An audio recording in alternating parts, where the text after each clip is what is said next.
Oi pessoal, eu estou aqui com o Zé Miguel hoje, um professor que eu conheci recentemente de Moçambique, e a gente tem assuntos muito interessantes para conversar. A gente teve na nossa primeira interação uma conversa muito positiva e eu quero estar tendo a oportunidade de trazer um pouco da experiência e do conhecimento dele e falar sobre a questão do papel do professor, que é algo que eu tenho trabalhado com muito de vocês, e eu acho que o Zé Miguel pode muito nos alertar algumas coisas sobre isso.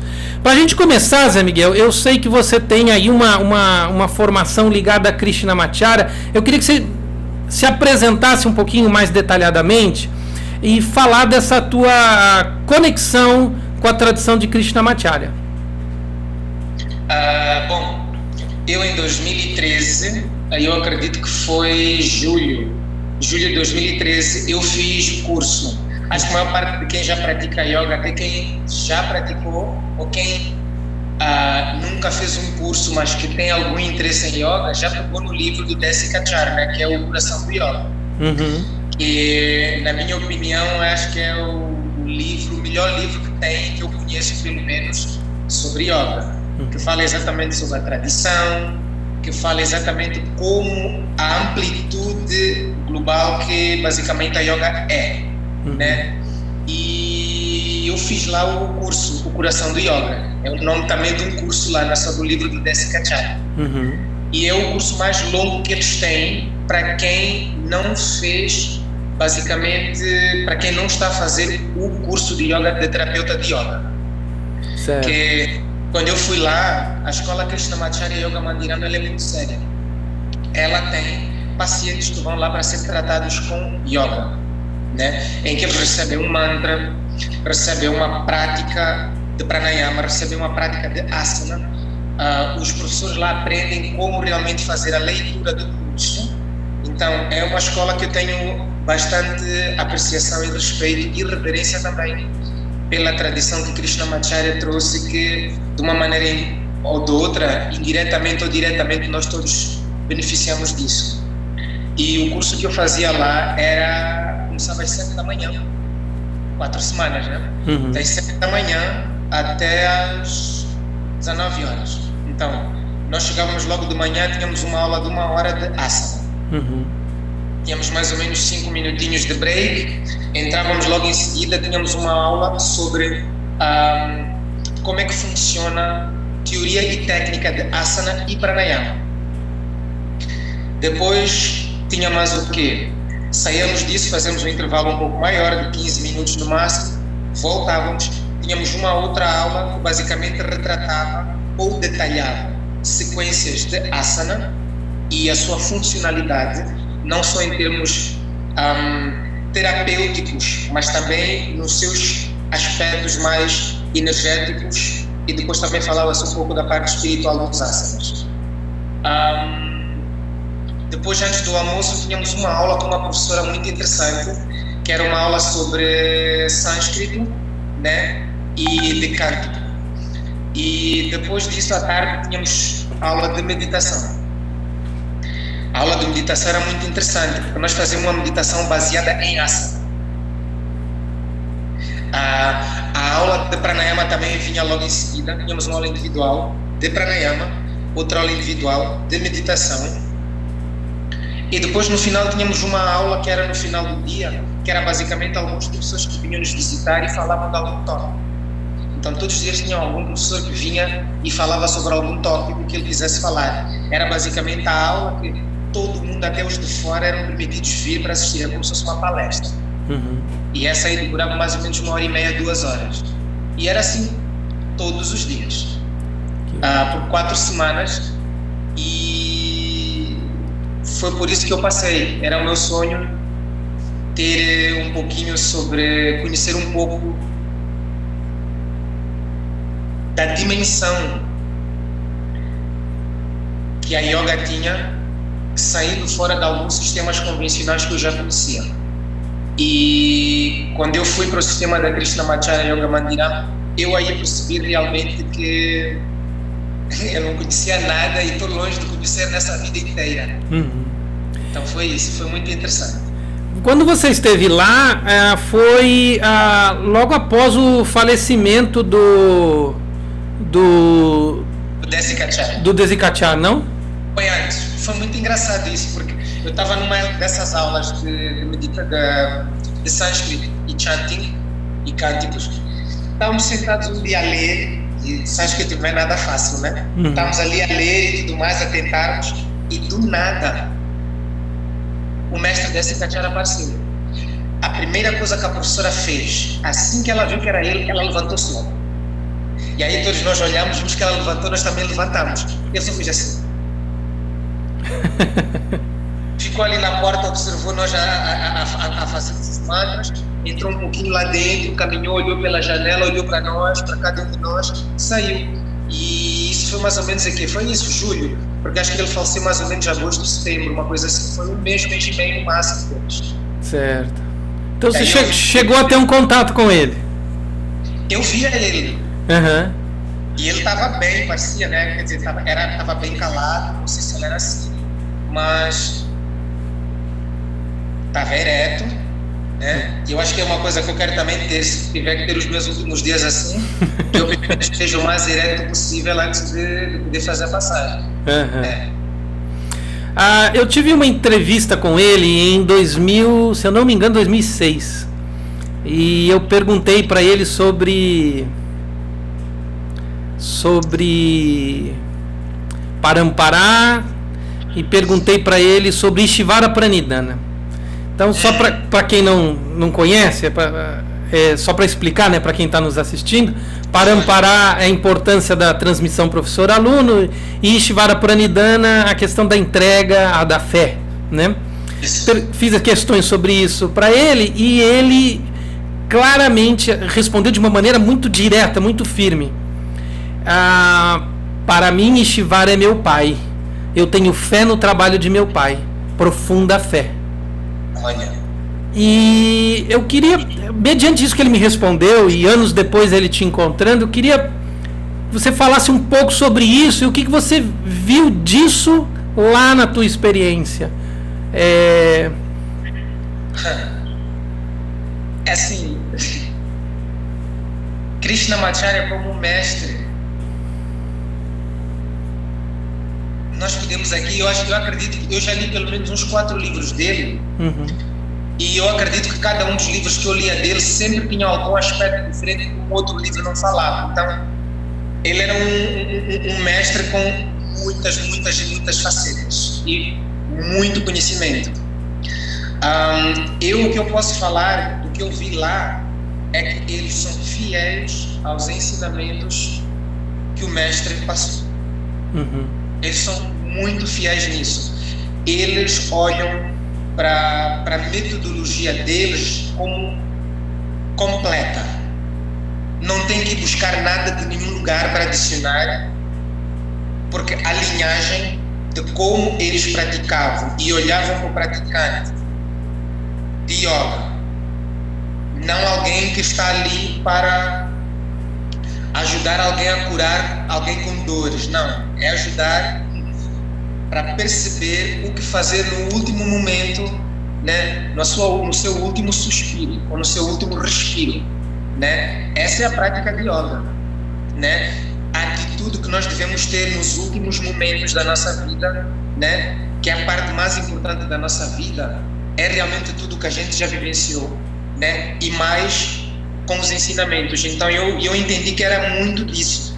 Por exemplo, uma das minhas professoras, que era a professora Neritya, ela era professora de Pranayama. Isso, ela era professora de Pranayama. Não, Neritya não era Pranayama, estou a confundir. Esqueci o nome da professora de Pranayama, mas ela dizia assim, nós fazemos uma pergunta, ela dizia assim, olha, vocês estão a fazer uma pergunta porque eu estou a entender onde é que vocês querem chegar.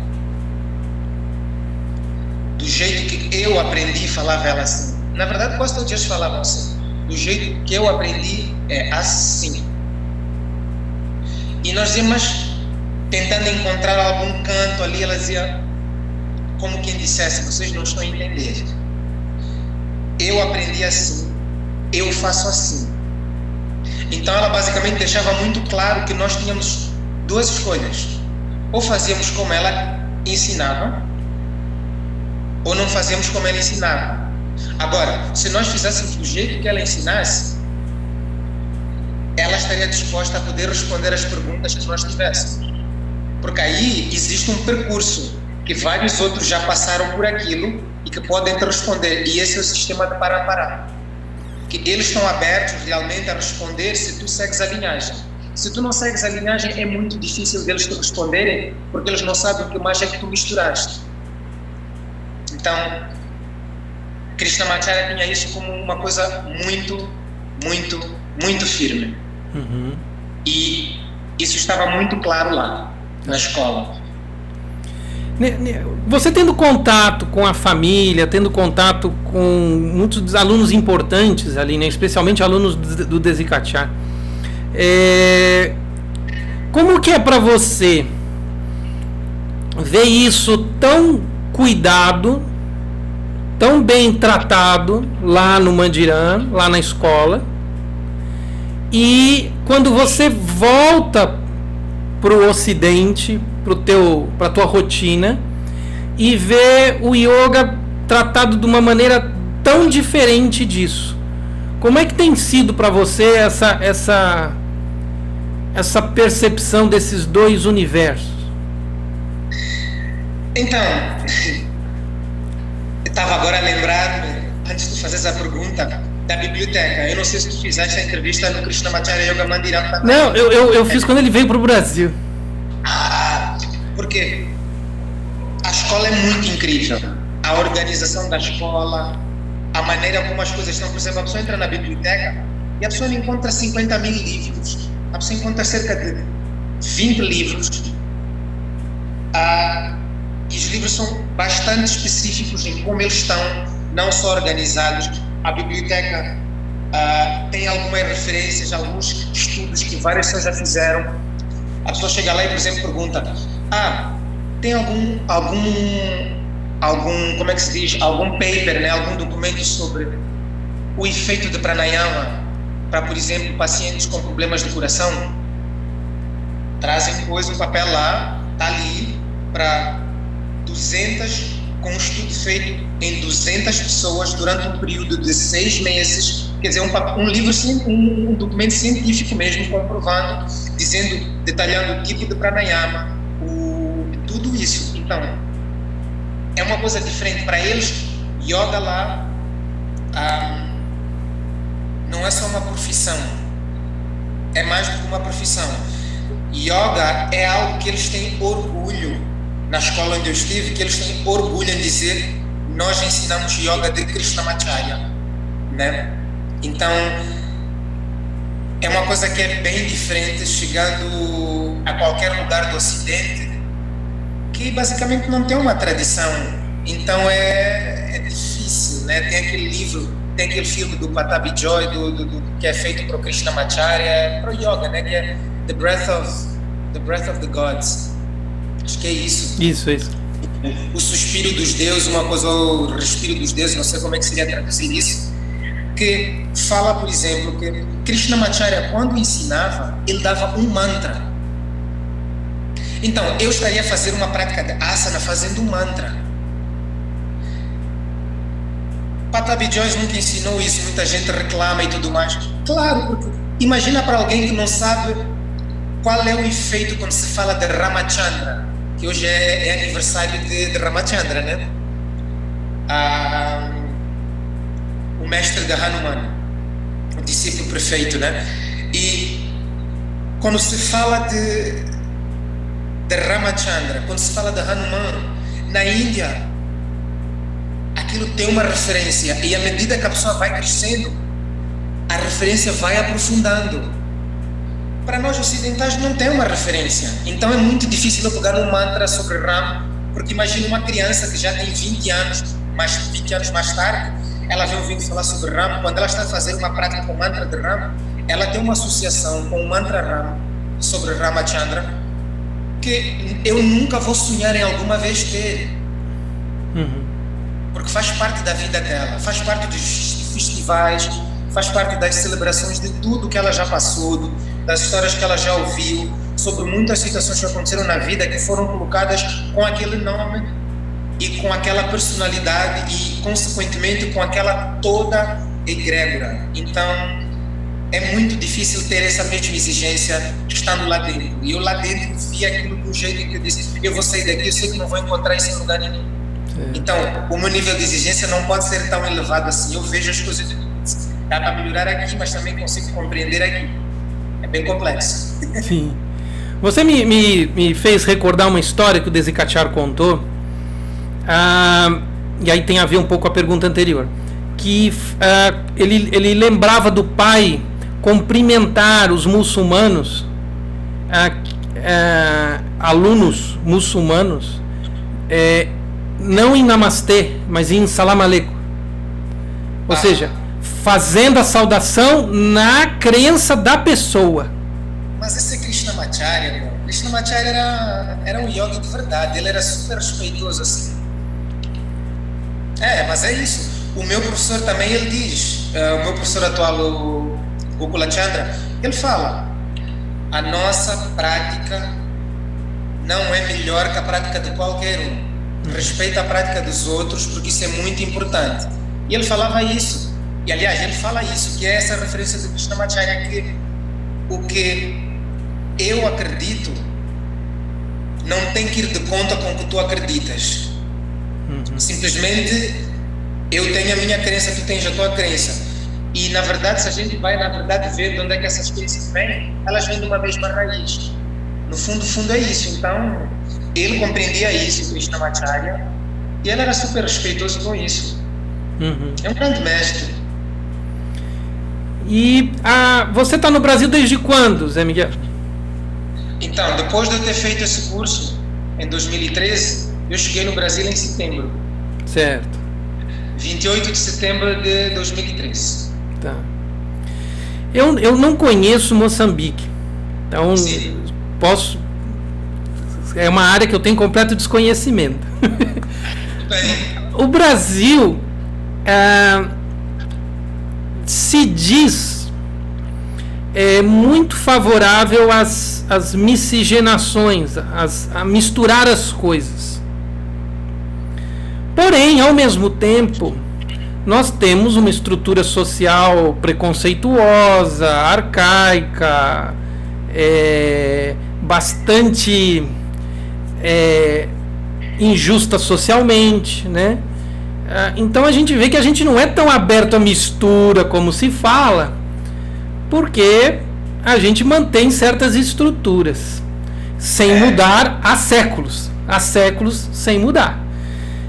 E o que acontece também é uma forte influência norte-americana na cultura, no consumismo, nos interesses capitalistas, nos interesses consumistas, etc.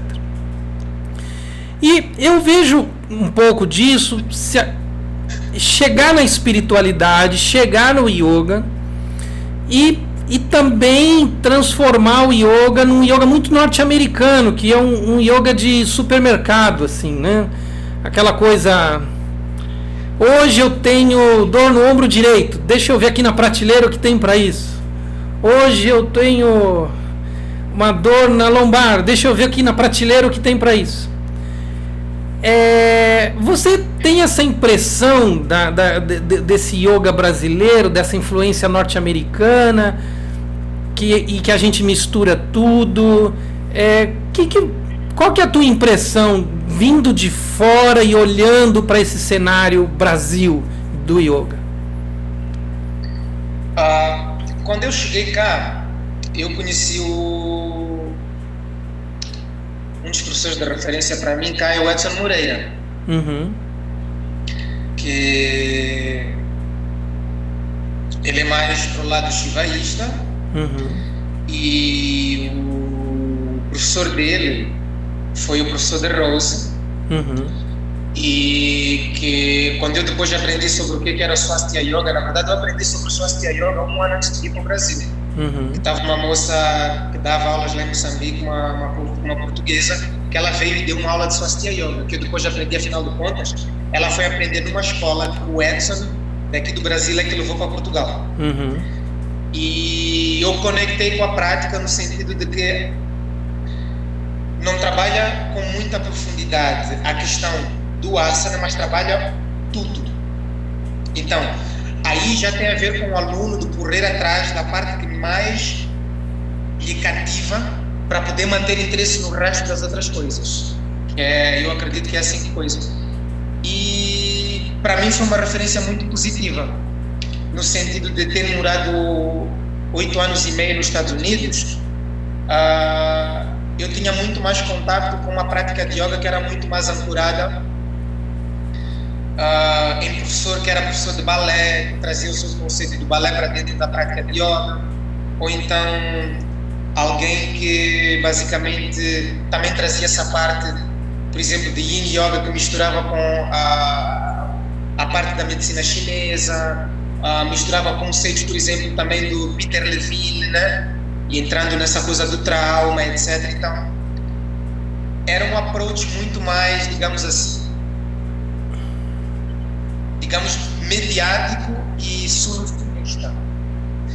E quando eu cheguei e vi cá algumas outras práticas, mas entrei em contato com o Swastika Yoga, eu consegui entender que a Swastika Yoga tinha também essa componente americana, mas o que tinha de diferença é que tentava mostrar realmente uma parte global da prática de yoga, embora não desenvolvesse, mas estava ali um modelo para a pessoa realmente ir à procura e ver, olha, tem um blueprint aqui. Depois também fiquei muito cativado com o professor Hermógenes pela maneira como ele falava sobre a prática de yoga. E em 2015 eu fui para uma conferência no Rio de Janeiro, conferência de yoga no Rio de Janeiro, que foi num mosteiro dos maristas. Teresópolis.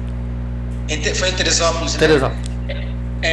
E foi bastante interessante. Deu também para conhecer outros professores do Rio, com as suas práticas incríveis, então foi muito interessante. E eu achei que, de uma maneira honesta, o Brasil trouxe a yoga vindo da Índia, e eu senti de uma maneira bem mais raiz do que nos Estados Unidos. Só que o que mais as pessoas vão à procura aqui no Brasil é a yoga que os Estados Unidos foi buscar da Índia. Tá. É nesse sentido, mas eu sinto que aqui tem muito mais raiz do que nos Estados Unidos. Não sei se você sabe, mas existe o Hermógenes foi professor do De Rose. E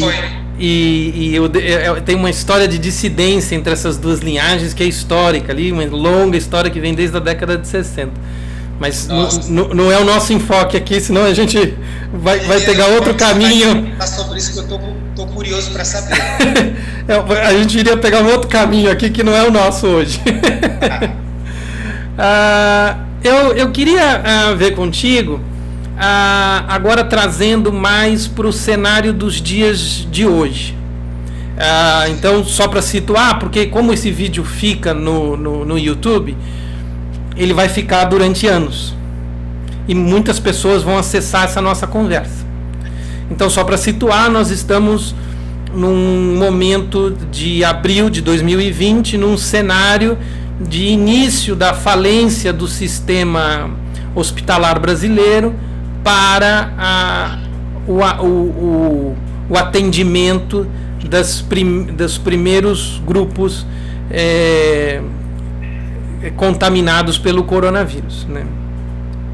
Então existe um processo de recolhimento, a tentativa de isolamento social, e aí as pessoas tiveram que se fechar em casa. Vamos dizer assim, uma parte da sociedade, a parte da sociedade que tem boas casas para se fechar dentro, que não é a maioria da sociedade brasileira, e isso que por acaso também é a parte que pratica yoga, né? E aí a gente vê que o yoga ele se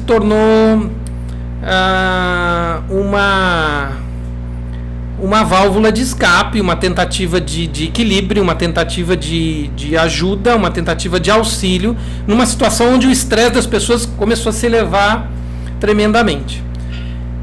Como é que você está vendo neste cenário os caminhos que o yoga está tomando hoje? A pergunta é complexa porque tem coisas que eu estou feliz e tem coisas que infelizmente ainda sinto que temos muito em que caminhar, mas que, bom, vou logo direto então ao ponto. Eu sinto que é muito bom que existam muitos professores para poder atender a demanda de muita gente que está na internet hoje em dia, com essa distância social que nós estamos a praticar, e que possa realmente ter acesso a uma prática. Então, isso é bom, mas agora, bom em que sentido? Bom no sentido de quem já conhece a prática. Quem já conhece a prática, minimamente sabe julgar muito bem se essa é uma prática que eu vou fazer de antemão ou não. E tendo esse conhecimento básico e também sabendo que ele, como aluno, tem a responsabilidade, em primeiro lugar, conhecendo a prática, de saber onde é que ele entra e onde é que não entra. Mas, ao mesmo tempo, quem é novo, nunca fez a prática, a responsabilidade já é remetida para nós, que abrimos algo e que expõe lá que realmente eu estou a dar uma prática e que, se a pessoa entra naquele momento, porque descobriu naquele momento, aí o ônus fica realmente com o professor em tentar ter uma localização de como realmente é que os alunos entram na prática e se mandam alguma mensagem durante a prática ou não, para tentar ver o que está acontecendo. Ou então o aluno simplesmente manda uma mensagem a dizer: olha, vi que tu vais dar uma aula daqui a 1 hora, posso fazer? Então é muito delicado esse momento e está todo mundo basicamente a fazer de tudo, né? Todo tipo de yoga. Então é uma fase em que, ao mesmo tempo que ela é boa, porque muita gente começa a se expor à prática de yoga, eu fui assim, eu fui exposto à prática de yoga e graças a Deus que eu fui, de uma maneira bem, digamos assim, eu fiquei basicamente com dor na lombar e tinha problemas do nervo ciático por 3 anos.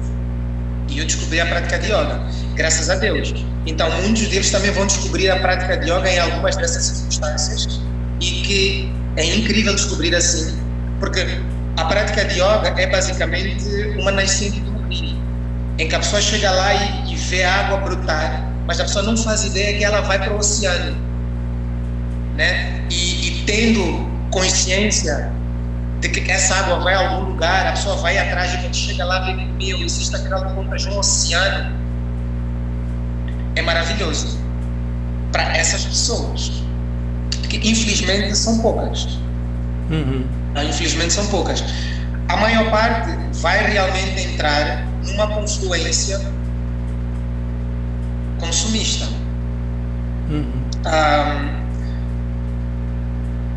Que em parte parece estar tudo bem, mas que eu tenho um problema com a parte consumista da prática, porque eu não vou estar aqui para defender a yoga. A yoga vai estar aqui depois de eu ir e muitas outras gerações, porque yoga é uma coisa que hoje em dia eu acredito que não é algo que alguém descobre.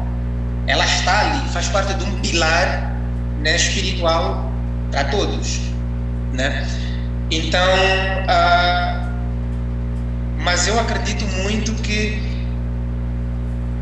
quando existe um consumo em massa, sem haver uma responsabilidade de nossa parte em elucidar exatamente que, embora seja bom fazer esta postura para tirar a dor do pescoço, do torcicolo, ou fazer pranayama para tirar o stress, o objetivo principal do pranayama não é para tirar o stress.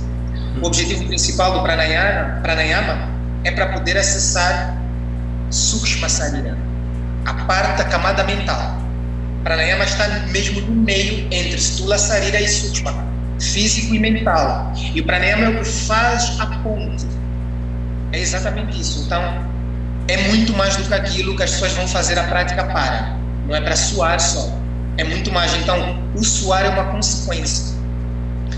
o sentir-se bem é uma consequência. O yoga não é para a gente se sentir bem. É para ter um contacto realmente espiritual, para perceber exatamente o lugar em que nós vivemos, como seres espirituais, não como seres físicos. É nesse sentido. Então, é uma faca de dois gumes, né? Tem muita coisa boa que muitos vão se beneficiar, mas que a maioria vai fazer consumindo. Provavelmente vão continuar alguns deles, eu espero, fazendo a prática, porque eu acredito que depois de um tempo consumindo, se realmente tem alguma coisa ali que nos atrai, a gente acaba sempre entrando um pouquinho mais.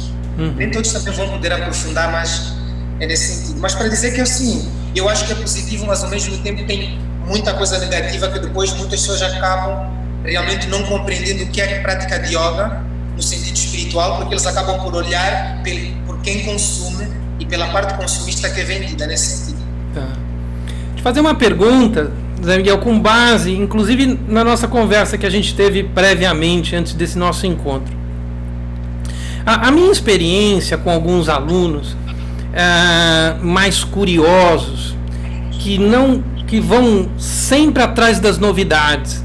Ele quer fazer esse workshop, ele quer ir atrás daquele outro retiro, ele quer saber do novo professor, ele quer saber da novidade, ele quer saber do último hit da internet. E a minha experiência de algum tempo é de ver que essas pessoas acabam não evoluindo na prática. Elas acabam não estabelecendo uma trilha, um road, um forte caminho firme de passos para uma progressão. E aí eu queria te falar sobre isso, porque como eu tenho visto isso com certa frequência, porque a sociedade joga muita informação para as pessoas, e aí eu vejo aqueles que se deixam levar por todas as informações, aqueles que se mantêm com mais resultado. E eu queria te perguntar isso, se você tem essa mesma percepção e se não é este um dos argumentos fortes para a sustentação da relação parampara, a relação com o professor e o esforço de seguir um caminho escolhido. Essa é a essência do que é parampara que tu acabaste de falar. Que imagina, nós temos aqui um aluno que entra num sistema, ele aprofunda um pouco. Quando o sistema fica muito difícil, ele fica frustrado, ele pula para este. Aprofunda um pouco, fica frustrado, pula para um outro. Aprofunda um pouco, sai, fica frustrado. Então, ele vai estar sempre naquela camada rasa, né? Como o óleo em cima da água. Ele só acaba ficando no óleo. Acabou, não tem mais nada para ele. Ele nunca se aprofunda, né? Abaixo do óleo. E basicamente a prática de yoga, ela pede isso. Ela já fala sobre as frustrações que existem dentro da prática. Mas por que ajuda a gente a fazer um sistema de parampara? Tem alguém que já procurou o mesmo caminho, fazendo a prática, que tem a experiência, que dá todo o aconselhamento de como realmente atravessar esses períodos difíceis no óleo. Então, para mim essa é a essência da prática, e por isso é que hoje em dia eu faço a prática somente com o meu professor.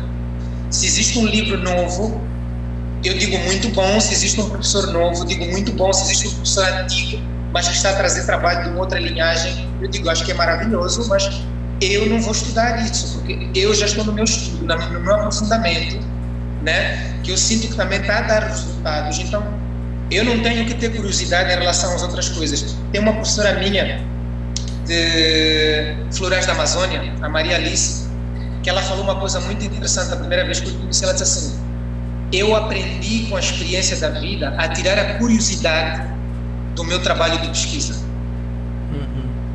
Ela faz o trabalho dela, não tem nada a ver com curiosidade. Então, essa é uma coisa muito interessante, porque enquanto a gente vai sempre à procura de uma coisa nova, aquela coisa que sempre esteve ali e que tu já tens um conhecimento acerca de, tu acabas abandoná-la, tu vais ter que passar pelo mesmo sistema na outra, vais ter que conhecer um pouco e ir aprofundando. Então, isso tira, tudo bem, isso também tem muito a ver com a parte comercial, mas eu sinto que isso tira a resiliência de seguir um caminho espiritual. Tá, eu acho que isso é uma coisa muito, muito preponderante na sociedade hoje em dia. Tá ótimo. A gente está indo aqui para a reta final, a gente já está com quase, está com mais de 30 minutos de conversa. Que espero que saia algo bom daí. Que mensagem final você gostaria de aproveitar, de deixar, para as pessoas que estão nos escutando, por essa chamada de conexão com o professor, de conexão com a tradição? Que mensagem fundamental você acha que você gostaria de deixar, que você gostaria de passar para essas pessoas?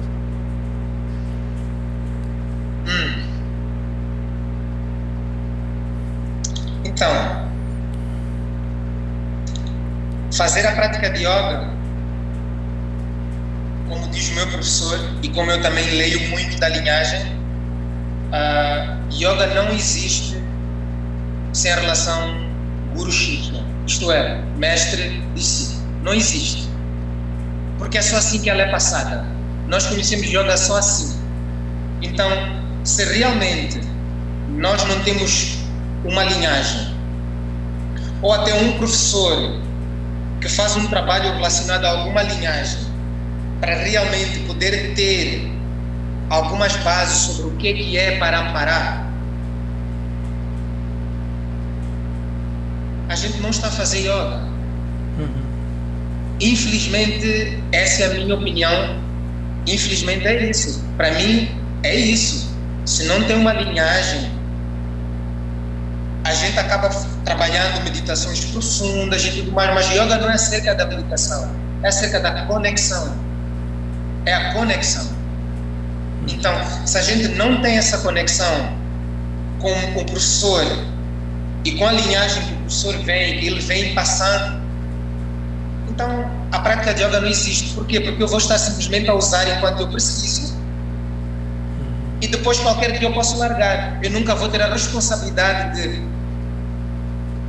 pegar aquele conhecimento que o meu professor com tanto carinho me passa e ter a responsabilidade de passar também essa mensagem, porque é assim que ela é transmitida. Então, para quem é professor, procura saber sobre a tua linhagem, procura aprofundar um pouco mais, para depois poder passar um pouco que a gente conhece sobre a nossa linhagem, porque nós somos ocidentais aqui, tem um limite do que a gente pode realmente conhecer sobre o que é Parampara, que vem da Índia, né? Que os indianos têm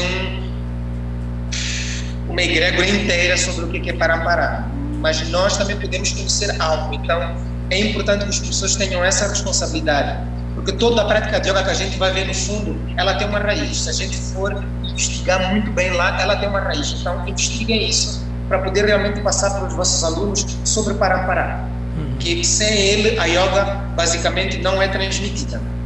E para os praticantes, perguntem para os vossos professores sobre Parampara. Procurem saber que linha de yoga que vocês fazem, se é dual, se é não dual, é Parampara da onde, é do Bengal, é do sul da Índia, é do norte da Índia. Procurem saber exatamente da onde é que vem a prática que vocês estão a praticar. Esqueçam a denominação, se é Ashtanga, porque muita gente não deve saber disso, mas existem mais de 100 práticas da Ashtanga. Não é só a Ashtanga de Patabi Jones, porque a Ashtanga vem de Patanjali. Então existe a Ashtanga de vários tipos. Então procurem saber exatamente de onde é que vem a prática, não o nome da prática. Então, a proveniência da prática fala muito mais profundo do que o nome que a prática tem. Porque muitas das vezes o professor é que dá o seu nome. Então não é muito... Então procura saber a proveniência da prática. Esse acho que é o meu conselho que eu tenho para os alunos e professores. E é assim que a gente vai saber respeitar a prática, e sabendo respeitar a prática, nós vamos realmente poder tomar uma autoridade sobre a prática. Tá ótimo. Zé Miguel, eu queria te agradecer muito sobre a tua generosidade, a tua forma clara de se expressar e de trazer conceitos importantes pra gente. E eu espero que esse vídeo, que esse material possa ajudar muita gente, tá? Muito obrigado. Valeu, Vitor. Muito obrigado. E até... a oportunidade também. E eu estou muito feliz que das coisas que foram acontecendo nós podemos realmente nos encontrar. E eu espero que um dia a gente ainda tenha essa conversa sobre o professor Hermógenes e o De Rose e mais outras coisas também. Porque eu acho que é sempre interessante quando professores possam se realmente unir e poder conversar realmente sobre as coisas que nós realmente sentimos que precisamos de falar para que a gente possa transformar não só o nosso caminho, mas também o caminho de quem entra em contato conosco. E ainda temos que fazer também um outro vídeo, se me permites, sobre como basicamente é que nós, professores em São Paulo, podemos começar a trazer uma ética de prática de como nós vamos fazer as coisas, uma organização entre nós. Eu sei que isso parece ser uma coisa enorme, já tem mais de 50 anos que vem acontecendo coisas, mas eu estou muito positivo em relação a isso. Tá, ok. Então, muito obrigado, Zé Miguel. Até o próximo encontro, então. Valeu, tchau. Até mais. Tchau, tchau.